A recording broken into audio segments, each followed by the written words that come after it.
Hi friends. So நம்ம கமல்ஹாசன் அவர்கள் பார்த்தீங்கன்னா, தக் லைஃப் படத்தோட அந்த மிகப்பெரிய லாஸுக்கு அப்புறமா பயங்கரமான ஒரு அப்செட்ல இருக்காரு அப்படின்ற மாரி தகவல் போயிட்டுருக்கு.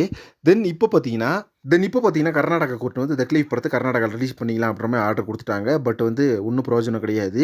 ஏன்னா தக் லைஃப் படத்தோட ரிலீஸ்க்கு அப்புறமாவே அந்த படத்துக்கு பார்த்தீங்கன்னா, ஒரு நெகட்டிவ் விமர்சனம் வந்ததுனால படம் பார்த்தீங்கன்னா, தமிழ்நாட்டிலேயே சரியா போல அப்படி தான் சொல்லணும். ஸோ இப்போ பார்த்தீங்கன்னா, கர்நாடகால அந்த படத்துக்கு வந்து ரிலீஸே இல்ல. ரிலீஸ் பண்ணாலுமே பார்த்தீங்கன்னா, மிகப்பெரிய ஒரு லாஸ் தான். இப்போ வரைக்குமே பார்த்தீங்கன்னா, கிட்டத்தட்ட 30 crores வந்து கர்நாடகா தியேட்ரிக்கல்ஸ்ல மட்டும் ஒரு லாஸ் ஆயிருக்கு. தக் லைஃப் படம் அப்படின்ற மாரி சொல்லப்படுது.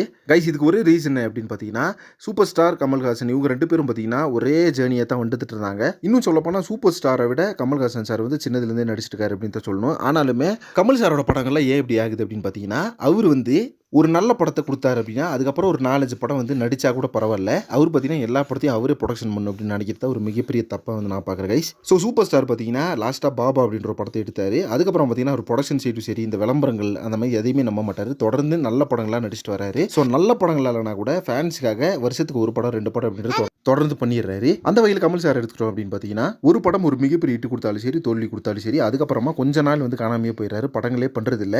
ஸோ அது மட்டும் இல்லாம அரசியல்ல பார்த்தீங்கன்னா, நடுவுல போய் அரசியல்ல கொஞ்ச நாள் இருக்காரு அப்படின்ற மாரி அங்க கொஞ்சம், இங்க கொஞ்சம்ன்றதுனால தான் அவரோட படங்கள் வந்து எந்த அளவுலயும் ஒரு ரீச்சும் கிடைக்கிறதில்ல. எந்த அளவுலயும் சரியா போறதில்லன்னு சொல்லணும். விக்ரம் படத்தோட ஹிட்டுக்கு அப்புறமாவே நல்ல நல்ல கதைகள் கேட்டு படங்கள் பண்ணியிருந்தாருனாலே போதும். அவரோட ரீச் வந்து எங்கேயோ இருந்திருக்கும். படங்களும் பார்த்தீங்கன்னா, நல்ல ஒரு ரீச் கிடைச்சிருக்கும் அப்படின்னு தான் சொல்லணும். இனிமேலாவது எல்லா படத்தையும் நான் தான் எடுப்பேன்னு சொல்லாம, மத்த புரொடக்ஷன்ஸ்க்கும் நடிச்சு குடுக்குற மாரி வருஷத்துக்கு ஒரு 2 படமாவது பண்ணாருன்னா ரொம்ப நல்லா இருக்கும் தான் எதிர்பார்த்துக்கிறோம் எல்லாருமே. ஃபைனலா சொல்லணும் அப்படின்னா, சூப்பர் ஸ்டாரோட கன்சிஸ்டன்ட் அப்படின்றது பார்த்தீங்கன்னா, நம்ம கமல் சார்ட்ட இல்ல அப்படின்றது ஒரு உண்மையான விஷயம். இத பத்தி உங்க ஒப்பீனியன் என்ன அப்படின்றத கமெண்ட் பாக்ஸ்ல மென்ஷன் பண்ணுங்க. மேலும் சினிமா பத்தி இன்ட்ரெஸ்டிங்கான தகவலுக்கு சேனலை சப்ஸ்கிரைப் பண்ணுங்க.